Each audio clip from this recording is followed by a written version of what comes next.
do a random act of creativity, the first question we always ask is, what is it? So today's what is it is a little pad of paper. And this is from the dollar store. And the important thing is that all the pages are square and they're different colors. They're pretty colors. And the second question is, what can we do with it? Well, in the case of paper, there's a lot of stuff we can do with it, but the one that I'm going to pick today is we can fold it. So let's get started on our random act. So we're going to take this little pad of paper and we're going to turn it into one of these. We're going to take 6 sheets of paper and turn them into little origami boxes. Now, we're not going to stop there. We're actually going to use this origami box as a random act of creativity in itself. What you can do before you put the last side, because these have 6 sides, so we're going to use 6 pieces of paper.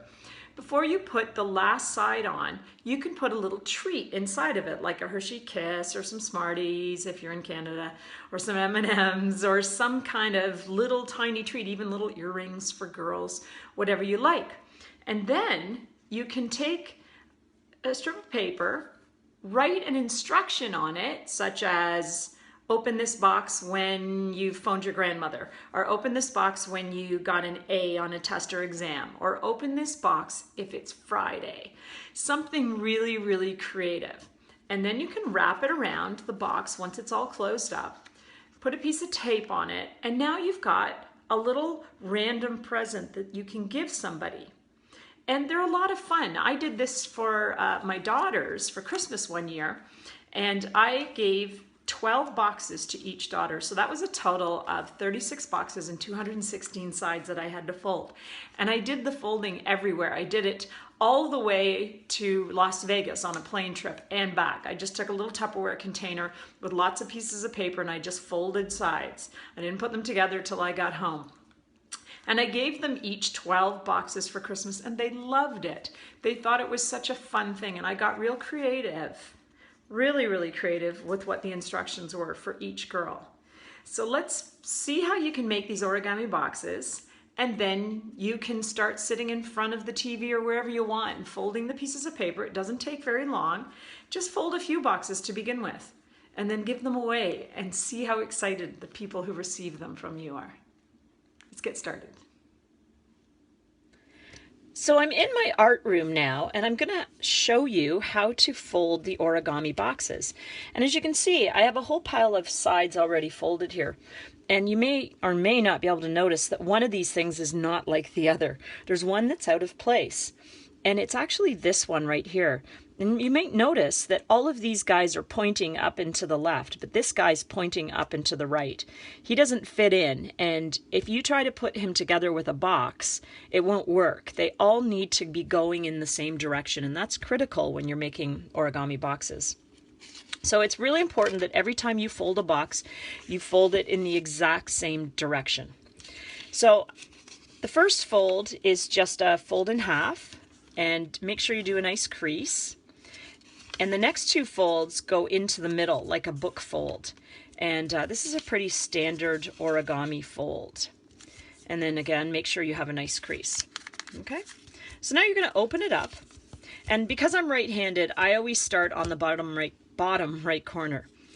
I'm going to fold this little point in to that creased line. So I've just got a tiny little flap here, and I'm going to turn it around and again work from the bottom right and fold that in right along that creased line. So now I have 2 little flaps. When you fold it in, this is what it's going to look like. It's going to have the 2 little folded in parts on either side. I'm going to take the opposite corner to the folded in flap, so now the left side, and I'm going to fold it up to the right. So just like that, and give it a nice crease. And again, turn it around. I always turn it around and do it the other way. Fold it up to the right. And now you have a parallelogram with two nice flaps. You're going to open these flaps back up, and now you're going to fold them underneath the side part. The first fold is easy. The second one's a little trickier because you have to fold it in like a little present. There you go. And now you have a really nice X in the middle of your parallelogram. We're going to turn that over. And now again, I'm going to start at the bottom right corner and fold it up to the right point at the top. Give it a really nice crease, turn it over, fold the bottom right corner up to that top right point. So we've now made a square, really nice crease. We've now made a little square, and if you turn it over, there's our X again. And now you can add it to your other sides, and we're ready to fold the box. So we're going to need 6 sides all together. So I'm just going to pull 6 out. Let me see. I'll have to have a duplicate of one color because I only have 5 colors. So I'll just duplicate the orange. So I'm going to start with the orange as the bottom. So I'll turn it over, and I'm going to grab one of the other colors. And when you add a piece, you always add it to the piece, the side that doesn't have a flap. So I'm going to start, and I'm actually just going to take the point and slide it right in under that little flap right there. Okay? So it looks like that. Now I'm going to turn it over, and I want to do the other side. So I'll grab the yellow, and I'll put it underneath this little flap. So that's the bottom of our base. That doesn't make sense. That's the base. And now I need to do the other 2 sides. Now this is when it starts to get a little tricky, and you really have to hang on to the parts because they want to pop out all the time. So now I'm going to add the red side right here, like that. And then I'm going to turn it over and add the blue side right here. Okay, so now you can see the base has four sides now. Now here's the tricky part. You're going to want to hang onto this really well, because we're now going to start to fold these up and put these points into the sides. And again, this is where creases come in really handy. And hold on really tight because they want to pop out. Trust me, and I'm sure it'll happen to me. And you'll be able to see that it does happen to me as well, even though I've made so many of these.